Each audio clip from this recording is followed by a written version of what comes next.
Hombre, la afirmación que he sostenido antes hay que matizarla, sobre todo ahora que tendemos a tanta polarización y a extremar afirmaciones. En ningún momento he querido pretender decir que las personas que no se dediquen profesionalmente a la filosofía no puedan concebir o seguir ciertos planteamientos filosóficos. La filosofía tiene justamente como propósito actuar en la polis, ¿no? Es lo característico también de aquello con lo que se suele describir el proceder o el hacer de Sócrates. Pero sí que creo, y en esto, ya que hablaba de Sócrates, pues me remito a su discípulo, Platón, sí que creo que tenemos que tener en cuenta que una cosa es una filosofía que intenta compartirse, que nos permite a todos pensar nuevos caminos, que nos permite abrir nuestro horizonte, que nos permite intentar preguntarnos por la significación de nuestra vida de la mano de alguien que antes ha abierto ese camino.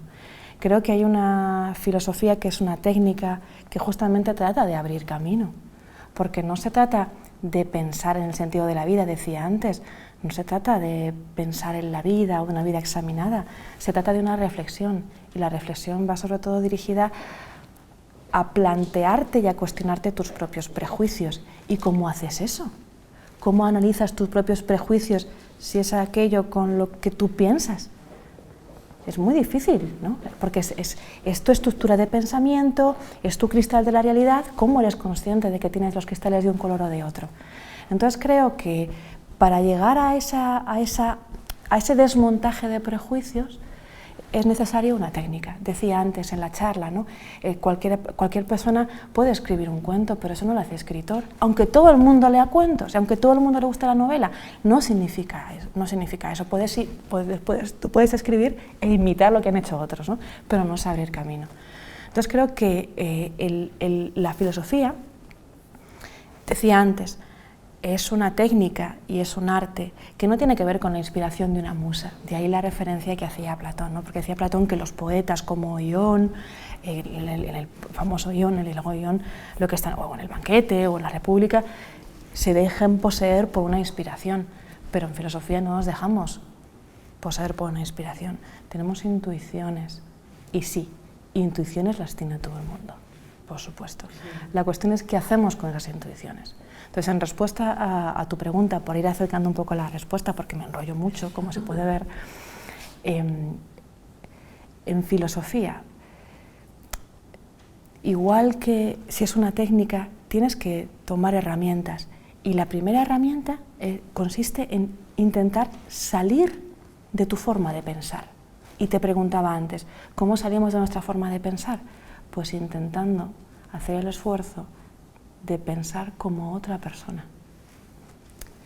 Porque no todo el mundo piensa, pero no piensa igual. Y no me estoy refiriendo al contenido, me estoy refiriendo a formas de vinculación, de formas de relacionar aspectos, de forma de ver la realidad, de forma de ver prismas o perspectivas que no veías. No es tanto contenido, sino como forma, decía antes, de mirar, ¿no?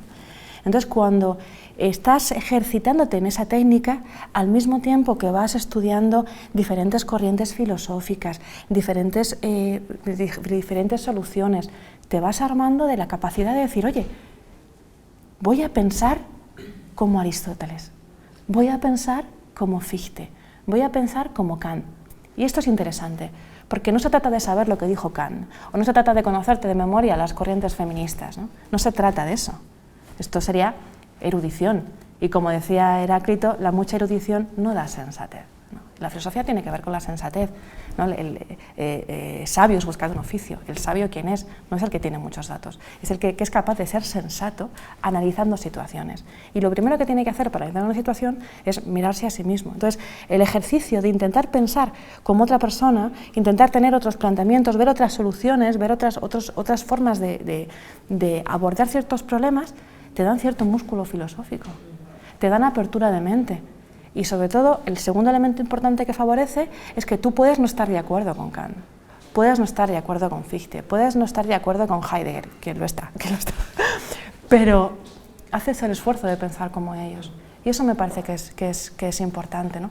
Y creo que precisamente a eso ayuda la filosofía académica, y eso ayuda a la filosofía, porque es, como decían mis compañeros, ¿no?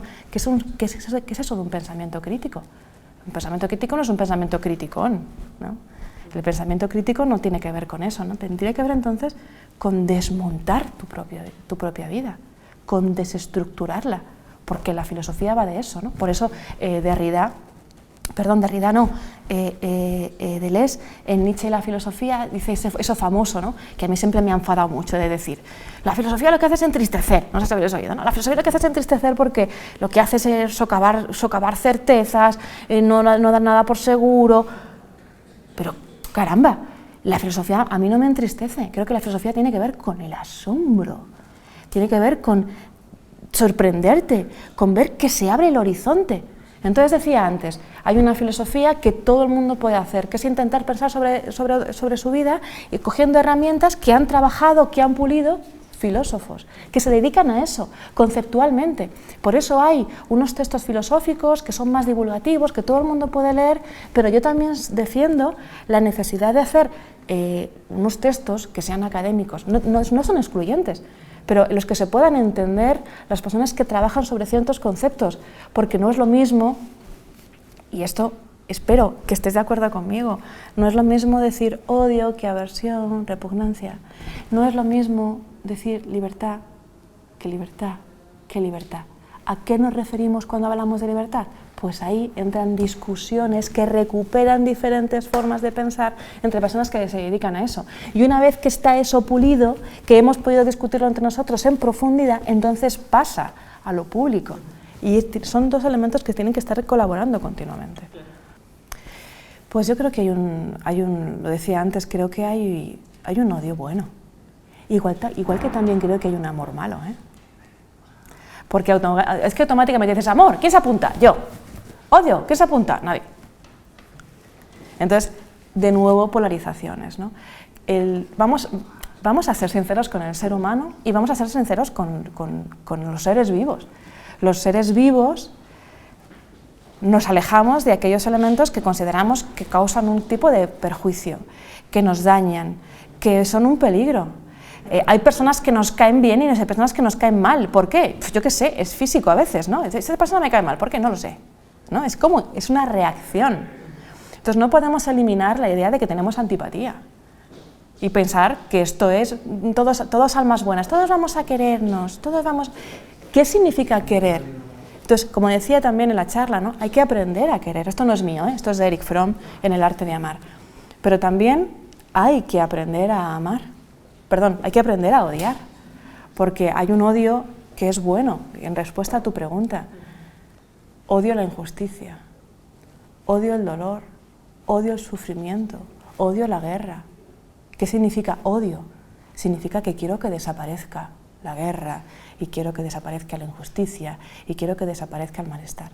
Por supuesto que había que preguntarse entonces qué es la justicia, qué es la injusticia, qué elementos se están dando a una situación dada.